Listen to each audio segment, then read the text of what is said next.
All right, so let's start with the big story that we are tracking on WION at this hour. Now, Russia's invasion of Ukraine at this moment is at a pretty critical stage. Now, Russia has the world's biggest nuclear arsenal, and its head, Vladimir Putin, at times can be unpredictable. So when Vladimir Putin talks about a potential nuclear war, then this is something that should raise concerns around the world. Now, the Russian president recently announced that the country's latest laurel, where he said Russia has successfully carried out a test of a new generation nuclear-powered cruise missile. And during this announcement, he also went on to state that there is no other nation in the world which has a nuclear weapon like this. Listen to what the Russian president had to say.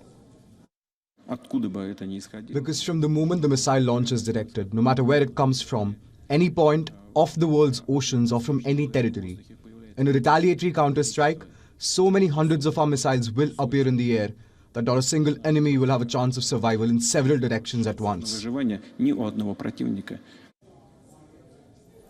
experimental weapon is known as Burevestnik. The West, that is the NATO-led nations, including the United States, they describe this weapon as Skyfall. The weapon has faced many trial failures over the past years, and it was reportedly involved in an accident leading to multiple fatalities as well. The Burevestnik missile was first mentioned by Vladimir Putin back in 2018. It's a ground-launched, low-flying cruise missile that is capable of carrying a nuclear warhead. But that's not where the actual technology lies. It's not just a missile that can carry a nuclear warhead. This is a missile that uses atomic energy for its propulsion, which means technically or theoretically, this missile can have a no-limit range. It can cover much more distance than pretty much any other missile that is known in existence. But why is this a concern of worry? Well, let's look at what Russia's nuclear doctrine in fact states. Russia's nuclear doctrine states that Russia will only use a nuclear weapon under one condition: if another state were to provoke an attack with a weapon of mass destruction. But the decree stating this ends with a caveat. It goes on to state that nuclear weapons will be used in case of aggression against the Russian Federation with the use of conventional weapons when the very existence of the Russian state is under threat. This is the condition under which Russia, as part of its nuclear doctrine, will use a nuclear weapon. Now, what makes this dangerous is a statement that Vladimir Putin has made after he invaded Ukraine. He said, and I quote him here, "For our country, it's a matter of life and death, a matter of our historical future as a nation. It is not only a very real threat to our interests, but also to the very existence of the Russian state and to Russia's sovereignty." But at the tactical level, however, the situation is completely different. There is a doctrine in place of no first use. But because Russia's wording and intentions at this moment are pretty difficult to gauge, these kinds of statements, of course, call for a lot of concerns around the world.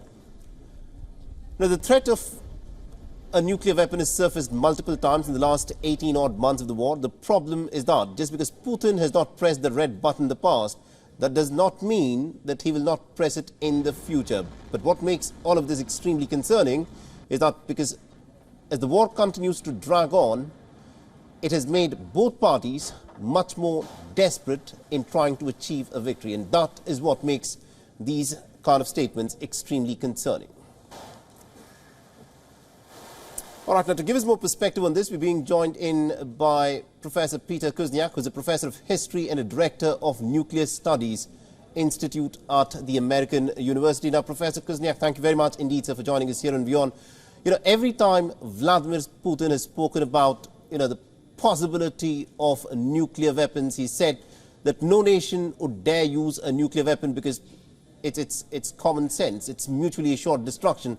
But every time the Russian president talks about nuclear weapons, why is it a matter of concern?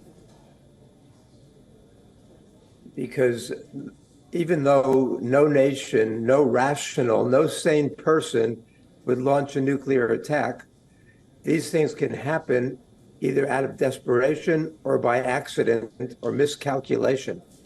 The longer this war goes on, from the very beginning, Biden said that the U.S. goal is to defeat Russia militarily, or have Ukraine defeat Russia militarily.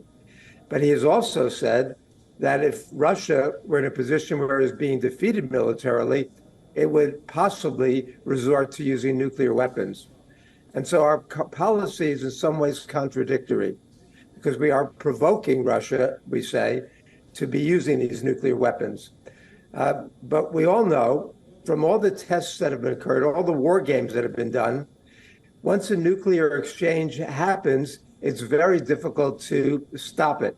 Absolutely. So the prospect of a limited nuclear war is not very, very likely, which means that it could easily escalate into a full-scale nuclear war, which is what we're talking about when we talk about mutually assured destruction. We know that even a limited nuclear war between India and Pakistan, in which 100 Hiroshima-sized nuclear weapons would be used, could cause up to 2 billion deaths. But there are 13,000 of these weapons in the world now, and they're much, much bigger than the Hiroshima weapons. So we're in a precarious situation, because as you say, the war situation is getting more desperate. And now with the seemingly failed Ukrainian counteroffensive, it looks like this war is going to continue. And the NATO and the West continue to put more and more powerful weapons at the disposal of the Ukrainians. And the Ukrainians have been hitting not only inside Crimea, but inside Russia.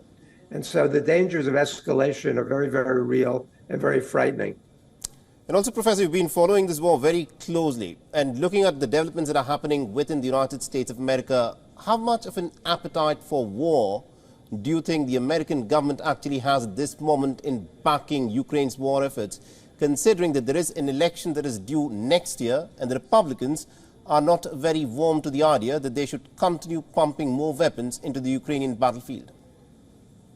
Now, it's quite an irony that the Democrats have become the war party now, and the Republicans are the party of restraint. This is not the way it had been throughout the Cold War or since the Cold War, but we see a very strange reversal. I would say that nobody in the United States, or very few people, want to see the U.S. get militarily involved. The idea of a war between NATO and Russia, a direct war, direct military confrontation, is terrifying.